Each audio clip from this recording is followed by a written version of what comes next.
Oui, bonjour les serviteurs de Dieu, bonjour tous les hommes de Dieu de partout où vous nous suivez.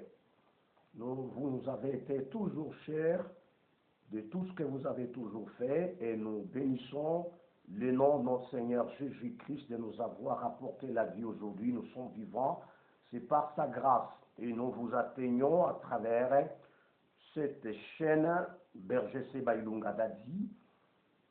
En tout cas, que le Seigneur vous bénisse. Quel qu'en soit, il y a eu un temps écoulé sans pour autant partager avec la parole de Dieu, mais nous devons nécessairement le faire parce que c'est ça même l'objectif que le Seigneur nous aurait même appelé. C'est ainsi aujourd'hui, alors en parcourant certaines vidéos, je suis allé tomber sur les enseignements tellement hérétiques d'un docteur qui s'appelle Jean-Fils Aimé du Canada. Il est historien, comme il s'est présenté, il est également docteur et pasteur. Vous voyez, il est également historien. J'ai été tiqué pour dire qu'en tout cas, ça, ce ne sont plus les enseignements auxquels nous devons accepter. Nous devons quand même, en tout cas, lui faire voir certaines choses.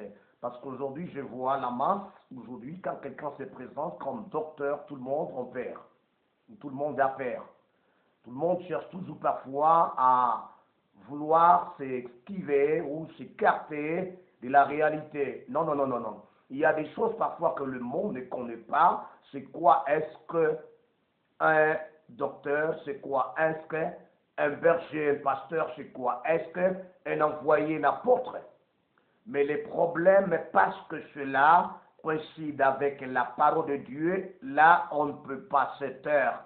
Si c'était parfois dans des sciences humaines ou également des sciences naturelles, on est en train d'étudier parfois dans des institutions théologiques ou également universitaires. Là, on peut se taire pour dire que ça ne concerne pas. Mais quand on touche à ce qui concerne la parole de Dieu, là nous devons seulement nous lever pour que nous puissions éclaircir le peuple de Dieu de partout où vous vous retrouvez, et même ceux-là parfois qui s'étaient abonnés, et même ceux-là qui suivaient, en tout cas, les enseignements de ces docteurs.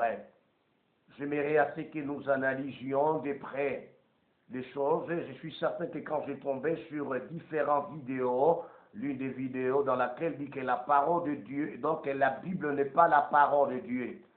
En tout cas, là je reviendrai, je ne pourrai pas avoir même le temps de me taire. À un certain moment, dans une autre vidéo, dans laquelle il dit que, en tout cas, quand je vais prononcer ces mots, moi je demande même pardon devant le Seigneur parce que ça ne devrait pas que je les prononce et que cela sorte de ma bouche. Il dit que Jésus était malpropre. Vous savez, malpropre parce que qu'est-ce qu'il voulait dire par là? Il dit que quel est ce Dieu que les gens peuvent servir, quel est ce Dieu qui peut me passer dans une souffrance et parfois dormir sans manger, ou également dormir affamé, dormir dehors, souffrir, et un Dieu qui veut me préparer un palais royal dans lequel il va aller m'accueillir ou me recevoir. Je suis certain que pour cette vidéo, il y a même son condisciple que j'ai oublié le nom. Quand même, je vous dis un gros merci parce qu'il a aussi donné une réponse à ces docteurs Jean-Fils Aimé. C'est aujourd'hui que je vais lui apporter une petite pour dire que non, non, il est un fort docteur. Semble-t-il qu'il peut se retrouver même dans des sectes. Sa façon seulement de parler. Quand vous entendez, il vous fait voir qu'il est pasteur, qu'il est un docteur pour l'œuvre de Dieu, mais en réalité, quand vous entrez en profondeur, entendre ce qu'il est en train d'enseigner, ce qu'il est en train de dire, il cherche de temps à autre à étouffer, à insulter, à blasphémer même le Seigneur Jésus-Christ. Voilà, dans la vidéo également dans laquelle je suis tombé, c'est cette vidéo qui doit nous amener à ce que je puisse quand même épingler certains points qui seront nécessaires pour lui et pour tout ce monde qui doit nous entendre aujourd'hui. Bon, j'aimerais parfois quand on commencera à suivre cette vidéos, ces enseignements, il vous est quand même nécessaire d'être avec ta Bible à côté, la parole de Dieu. Dans la vidéo dans laquelle il est en train de dire que la résurrection de Jésus est mal entendue. Il continue à dire la résurrection de Jésus, c'est tout à fait une supercherie, c'est-à-dire c'est tout à fait une tromperie. C'est un mensonge et pour lui, Jésus n'a jamais été ressuscité. Donc, quand même, il comprend que Jésus était mort sur la croix, mais il n'a pas été ressuscité. C'est ce qu'il dit dans cette vidéo-là. En tout cas, c'est déplorable d'avoir quelqu'un se nommant un docteur en théologie, je ne sais pas, un docteur, je ne sais pas en quoi est-ce qu'il peut nous faire comprendre que Jésus n'était pas ressuscité. Je suis certain, je ne suis pas le seul à visionner, à entendre ce qu'il a enseigné. C'est cela qui m'a poussé à ce que je vienne corriger les erreurs de ce docteur. Oui, il y a trop d'erreurs qu'il a commises et il y a les éléments qu'il a passés tout simplement par-dessus. Pourquoi il n'a pas pu toucher ces éléments-là? Parce que ces éléments vont lui faire repérer. Oui, vous pouvez être docteur, car cela me tienne, parce que je me souviens bien que Jésus lui-même, il a été devant un docteur Nicodème, donc un docteur juif, qui en réalité tout le monde croyait un docteur, mais qu'il était aussi insuffisant. Il avait de l'insuffisance.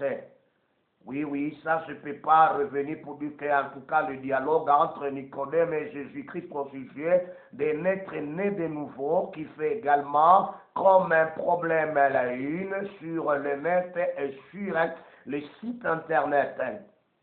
Et Jésus lui a dit, si quelqu'un n'est né de nouveau, il ne peut jamais hériter le royaume des dieux. Alors quant à lui, il était docteur croyant, qu'il fallut également retourner dans le sein maternel, et après quoi renaître, c'est ce qu'il croyait avec la pensée humaine, la philosophie humaine, qui ne peut jamais amener ce qui est comme de la perfection ou de la vérité, de la réalité. C'est ce que nous constatons. Je dis que ce ne sont plus tous les docteurs qui sont tellement faux. Non, il y a le faux, parce que la Bible nous dit ouvertement, s'il y avait eu les faux prophètes au temps ancien, que maintenant, à ce temps, il y aura également les faux docteurs, vous comprenez, les séducteurs qui chercheront à séduire ceux-là qui sont dans la foi. Même le Christ en a parlé, qu'il y a ceux-là qui viendront se nommer, qu'ils sont Christ, mais qui ne l'ont jamais été. Ce sont des faux. C'est pourquoi le Seigneur a ajouté une épithète là-dessus pour que tout le monde qui pourra lire puisse quand même repérer cela. Voilà. C'est cela, en tout cas, qui m'a épinglé pour dire que non. En tout cas, Jésus était ressuscité. Il dit que non. Il avance les raisons pour lesquelles pour lui Jésus n'était pas ressuscité. C'est quand il a traité les synoptiques. Les synoptiques, il s'agit de Matthieu, Marc et Luc. Quand vous lisez, bien entendu, parfois, si vous êtes débutant, si vous n'avez pas de l'expérience, vous pouvez lire et sentir comme s'il y a une contradiction. C'est la raison pour laquelle vous entendez parfois certains musulmans qui vous disent que non, donc les 4 évangiles, on comprend qu'il y a une contradiction, en tout cas flagrante. Or, il n'y a aucune contradiction. Vous pouvez être un pasteur, un berger. Quand vous lisez la résurrection de Jésus, ça peut vous compliquer parce que même moi-même, un jour, ça m'était arrivé. Quand j'avais lu, au début de mon ministère pastoral, je m'étais donné pour que je puisse enseigner la résurrection de Jésus, enseignant donc, commençant à analyser ce que dit Matthieu, ce que dit Marc, Luc, ainsi Jean. Surtout, je m'étais quand même focalisé sur les synoptiques là. Vous allez vous entendre qu'il y a quelque chose qui cloche là-dedans. Parce que ce qui est dit, il y a de certains points, ce qui est dit, Matthieu, ce n'est pas ce que parfois peut dire Marc. Et quand vous constatez les deux autres, vous allez vous rendre compte que même lui qui prédit ce qui est contraire. Hein? Je dis, pour celui qui est débutant, pourra comprendre que c'est contraire. Mais quand je m'étais lancé à chercher le Seigneur dans la prière pour qu'il me fasse comprendre, en tout cas, donc les récits de la résurrection de Jésus-Christ, en tout cas, je me suis dit, non, non, vous allez bien lire ces récits. Ne négligez aucune donnée de tous ces récits de Matthieu, Marc et Luc, même s'il s'agit de compléter également l'autoptique qui est Jean. Alors, quant à lui, quand il a commencé à analyser la première raison, il a dit qu'en Matthieu, on s'entend qu'il y a Matthieu qui nous parle de deux témoins. Il s'agit de Marie de Magdala et l'autre Marie. Entre parenthèses, ce que je vais vous faire voir, quand on parle de l'autre Marie par Matthieu, il s'agit de Marie qu'on appelle mère de Jésus. Dans d'autres synoptiques, donc Marie est appelée Marie, mère de Jacques, tout comme Marie, mère de Jacques et de Georges. Voilà, c'est cette femme-là qui est appelée Marie, donc mère de Jésus. Il dit que Matthieu nous présente deux témoins. Et quand vous épinglez certains points capitaux à Matthieu, c'est comme si ces points-là contredisent Marc et contredisent Luc. Quand vous arrivez en Luc, vous allez vous rendre compte que Luc nous présente trois témoins parmi tant d'autres. Il y a donc Marie de Magdala et il y a Marie, mère de Jacques et de Joseph. Et enfin, il y a qu'on appelle Salomé. Entre parenthèses que je vais faire comprendre, Salomé, donc c'est la femme de Zébédée, donc la mère de Jacques et de Jean.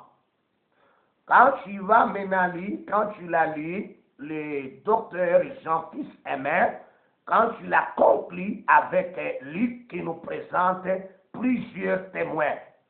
Donc Marie de Magdala, elle est là, Jeanne, elle est là, mère de Jacques et de Joseph, elle est là. Alors, Luc continue à dire et les autres. Ça pour lui déjà, donc c'est tout à fait une contradiction. Ah oui, c'est ce que je suis en train quand même de vous étaler ces raisons qui en réalité lui ont poussé à dire que non, non, en tout cas, les apôtres ont écrit pour faire croire que Jésus était ressuscité. Et pourtant, Jésus n'était pas ressuscité. Il dit que parce que le récit lui-même nie la résurrection de Jésus, d'après les docteurs Jean-Fils Aimé. Moi, j'aimerais, quand je vais tomber sur cette vidéo que je vais faire, qu'il puisse analyser toutes les vidéos et va trouver les erreurs qu'il a commises et les éléments qu'il n'a pas tiré attention, qu'il a fait mettre de côté ou encore qu'il ne connaît pas. C'est ces éléments qui lui ont amené à ne plus comprendre jusqu'à conclure de cette manière. Que le Seigneur vous bénisse, les spectateurs et toutes les spectatrices de partout où vous nous suivez. C'était ça la première raison, il s'est focalisé sur le témoin. Après quoi, c'est que les témoins ont vécu, ou c'est au tombeau de Jésus-Christ. Là, je vais épingler. Voilà la seconde raison, il dit que le récit nie la résurrection de Jésus en évoquant le 1er Corinthiens, le chapitre 15, là quand commençait, même au verset 4-5, descendait. Donc, il trouve qu'il y a une incohérence parce qu'il n'a pas compris d'abord tellement les synoptiques. Vous me direz, n'est-ce pas, vous êtes berger. Tant que lui est docteur, comment est-ce que toi, qui es berger, qui peut porter parfois une correction sur un docteur? Vous voyez, si vous êtes un docteur et que vous n'êtes pas sauvé, donc vous n'êtes rien.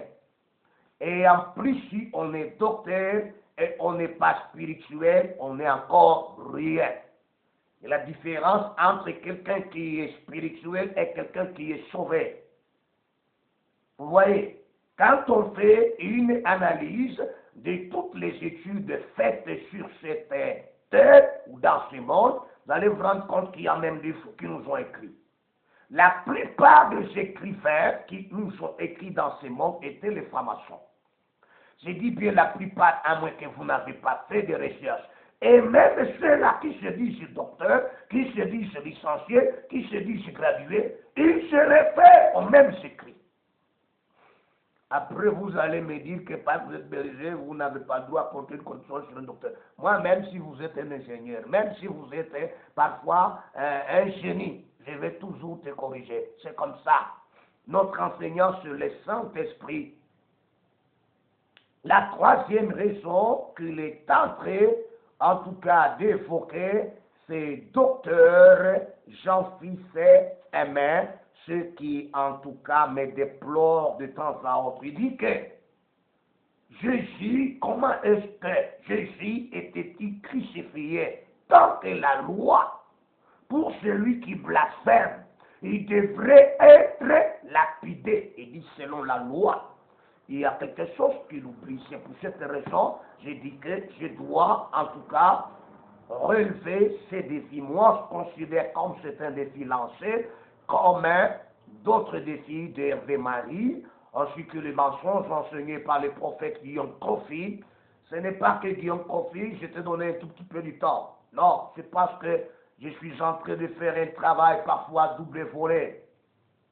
Quand j'entends quelqu'un qui enseigne les mensonges, là également, je lui donne ce qui est comme la vérité. Voilà, il dit la troisième raison, pour dire que non, d'après la loi de Moïse, tout homme, quiconque aurait blasphémé, il ne passerait pas sur la croix. Pour être crucifié, il serait lapidé.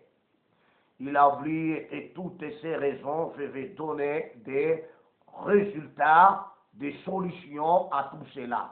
Maintenant que le spectateur m'entende maintenant, qu'est-ce qui est là? Le témoin, à Matthieu, il y a 2 témoins. À Marc, il y a 3 témoins. Mais à Luc, il y a plusieurs témoins, comme il aurait également évoqué le 1er Corinthiens, le chapitre 15 est là-bas. Vous pouvez commencer parfois verset 5 en descendant. Vous allez vous rendre compte que l'apôtre Paul est en train de dire selon ce que disent les saintes écritures, que Jésus était ressuscité. Il s'est fait d'abord voir au 12. Là, ça compliqué. Au 12. Parce qu'avec l'analyse de ces docteurs, il se rend compte que les disciples n'étaient pas 12 ou les apôtres.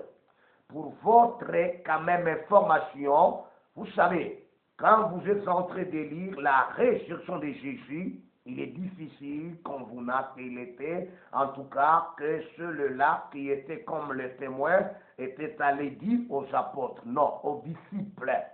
Je n'ai pas le temps d'enseigner qu'est-ce qu'on appelait les disciples, les apôtres. C'était des disciples, lisez presque les synoptiques et même l'autoptique. Vous allez vous rendre compte que les témoins qui étaient allés s'enquérir de la situation, quand ils rentraient, ils informaient à ceux-là qui étaient comme avec Jésus-Christ, donc aux disciples et aux autres. C'est ça le terme tellement utilisé dans les synoptiques et dans l'autoptique. Le terme maintenant, donc, de l'apôtre va apparaître dans les actes des apôtres ainsi que dans les épîtres. Non, on est théologien, vous êtes théologien, vous êtes serviteur de Dieu, faites l'analyse, vous allez vous rendre compte qu'en tout cas, ils étaient toujours appelés du nom des disciples. Même les femmes étaient des disciples. Même les apôtres, que vous appelez les apôtres, ils étaient toujours appelés les disciples. Que Dieu vous aide. Que le Seigneur vous aide. Ce n'est pas un problème difficile aujourd'hui. Maintenant, écoutez-moi ce que je vais vous épingler aujourd'hui. Donc, je suis censé de faire 4 vidéos. Si vous tombez sur la première vidéo, là, celle-ci, essayez d'en trouver la seconde, la troisième et la 4e. Mais ce serait difficile de faire beaucoup de temps, 3 heures du temps ou 2 heures du temps, en relevant les défis, mais j'aimerais en faire donc à des vidéos partie par partie. Alors là, ça serait possible, parce que ce serait une réponse au docteur Jean-Fils, c'est Amen. Voilà.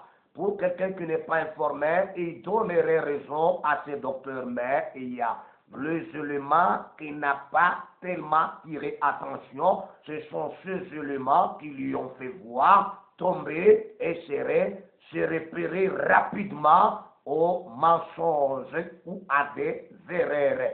Donc, ça devient les enseignements hérétiques ou également les enseignements non compris.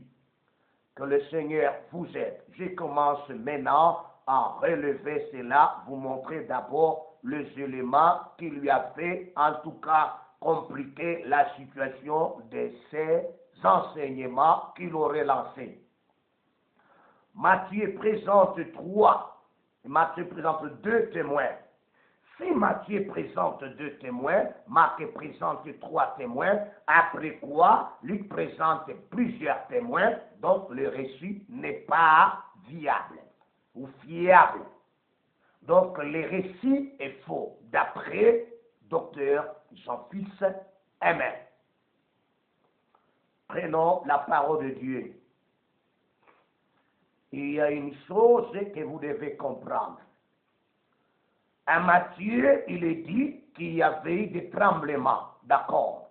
Quand nous prenons Matthieu, le chapitre 28, le verset 2, vous allez vous rendre compte qu'il y avait des tremblements.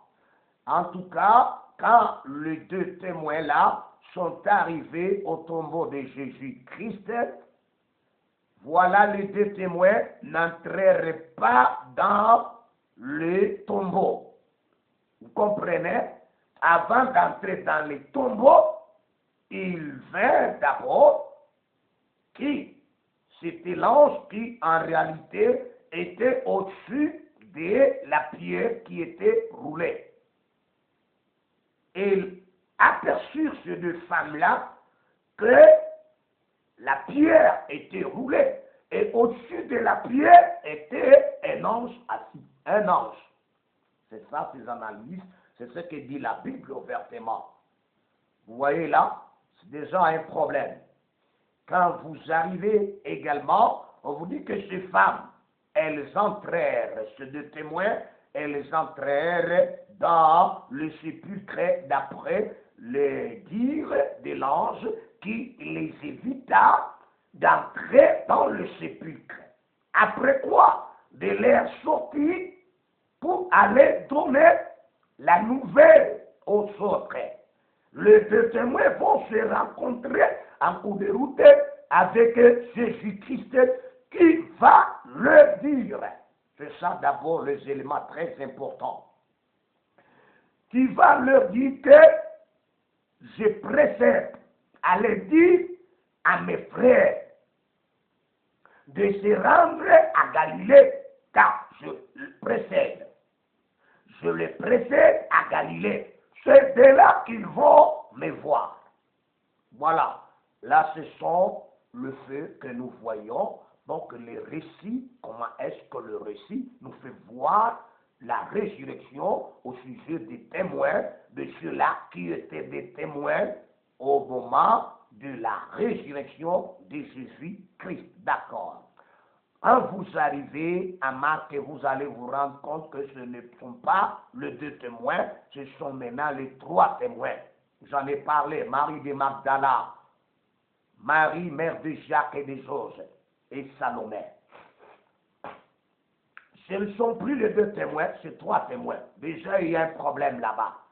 C'est ainsi qui s'était porté comme un procureur et que le spectateur soit comme, en tout cas, les juges pour aller en conclure.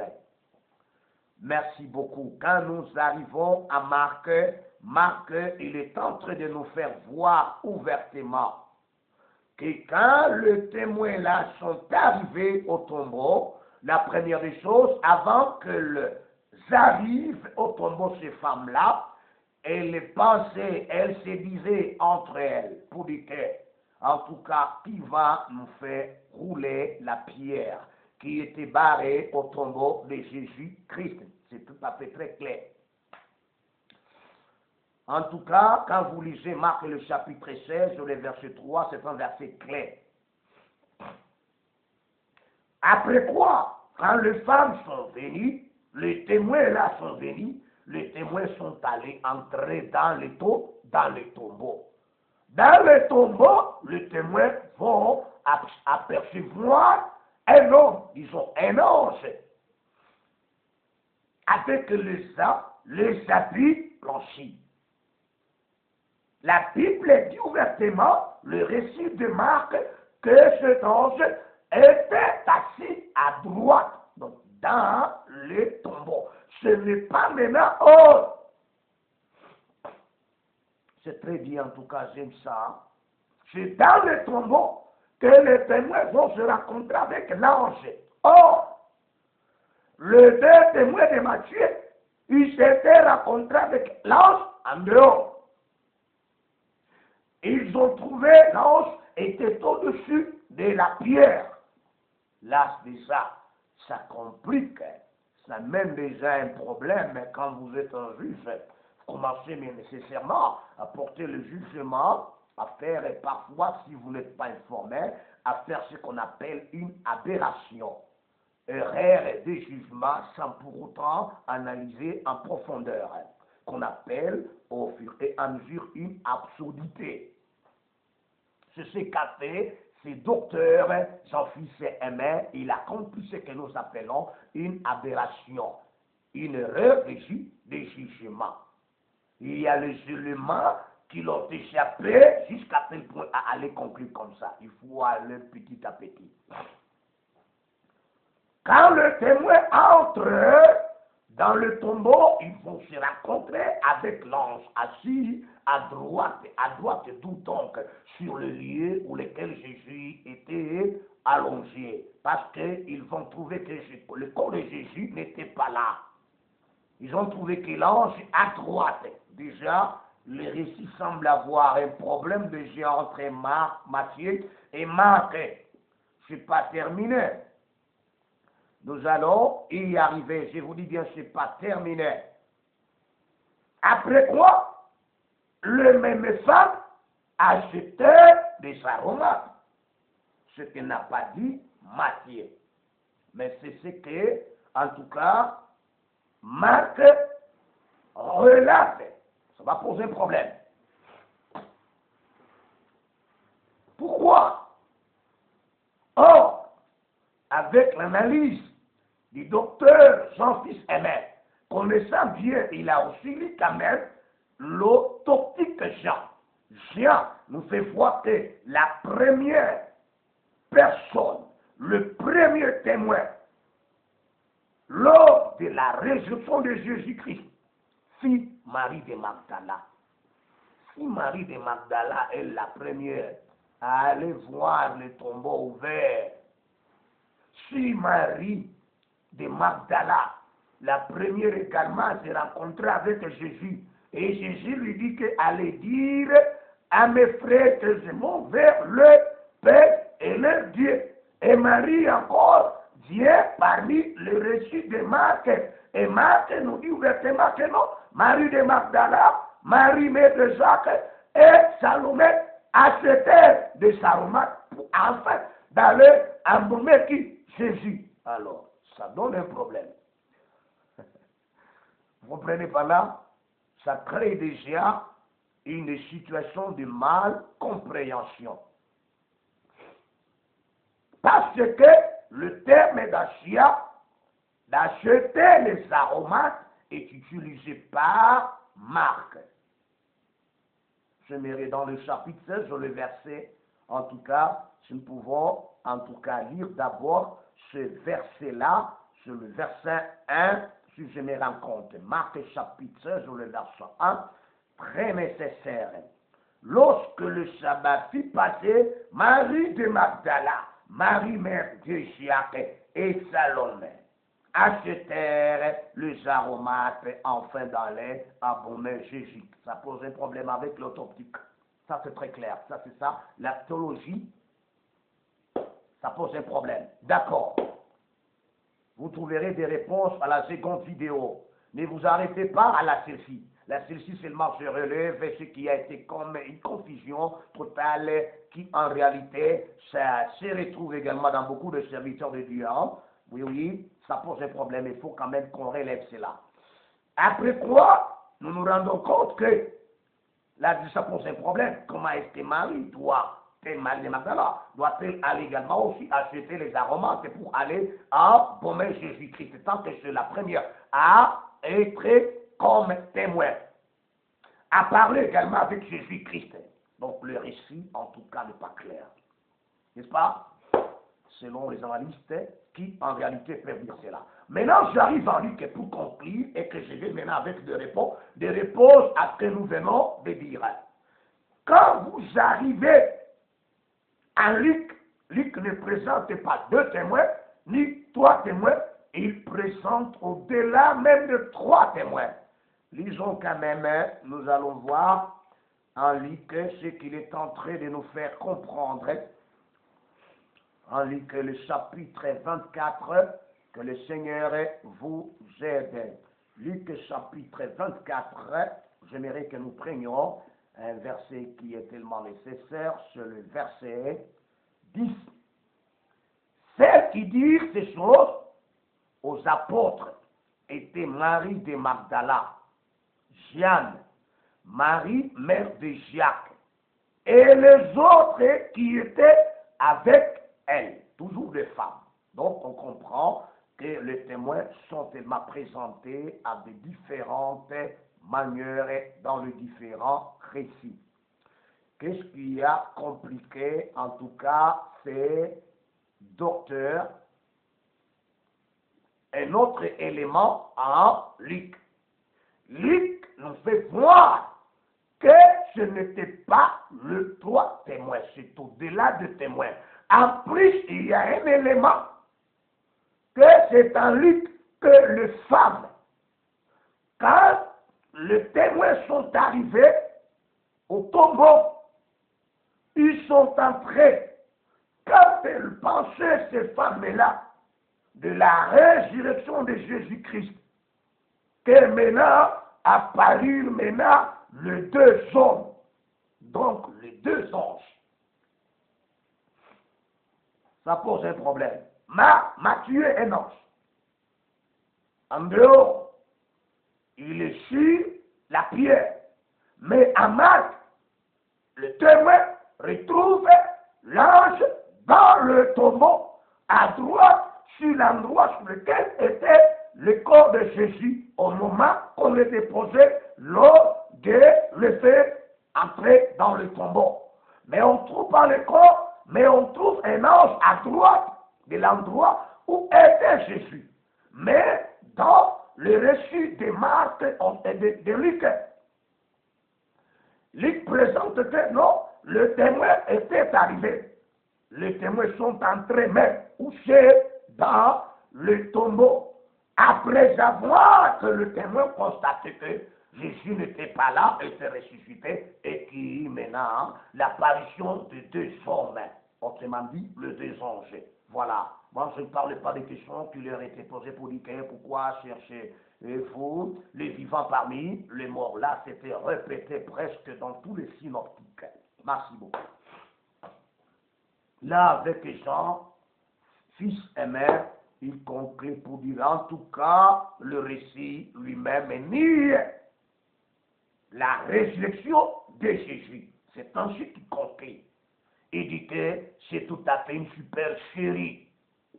Donc, les disciples ont écrit comme ça pour ne plus se mettre dans une situation compliquée et que les gens connaissent que Jésus n'était pas ressuscité. Là, la foi ne sera pas tellement une foi, ça serait comme si un problème tellement tangible et que les gens apprennent que Jésus n'était pas ressuscité. Ça ne serait pas, en tout cas, bon, c'est ainsi qu'ils se donnèrent à écrire ces récits. Parce que quand nous l'analysons, en tout cas dans le récit de Matthieu, de Marc et de Luc, on se rend compte qu'il y a une contradiction, en tout cas flagrante, à laquelle on ne peut pas analyser les écrits ici, et arriver à la conclusion que Jésus n'était pas ressuscité. Voilà, je vous ai fait voir ce qui était quand même le point, en tout cas, qui ont fait assez que ces faux docteurs puissent aller à mal conclure. Maintenant, la seconde vidéo, c'est de là que je vais vous parler de quoi il s'agit. Que Dieu vous bénisse. C'était le berger Sheba Ilunga Dadi qui, en réalité, vous a présenté les raisons d'abord de ce docteur Jean-Fils Aimé, un historien également. Il s'est dit encore un pasteur, je ne sais pas si c'est le pasteur de quel Jésus, parce qu'en réalité, il y a des Jésus différents. On ne sait pas de quel Jésus. Nous sommes de Jésus, celui qui était ressuscité. Pas de celui qui n'était pas mort ni ressuscité. À vrai dire, Jésus était ressuscité et les récits sont vrais, il n'y a aucune contradiction. Alors, je vous invite à suivre la seconde vidéo, c'est dans laquelle vous allez trouver toutes ces réponses, tous ces résultats. En tout cas, que Dieu vous bénisse. C'est tout le berger Sheba Ilunga Dadi. J'aimerais à ce que vous vous abonniez et à partager et également à donner des likes de manière à ce que, à nous donner le temps de pouvoir vous donner ce qui est nécessaire à la parole de Dieu. Que Dieu vous bénisse. Amen.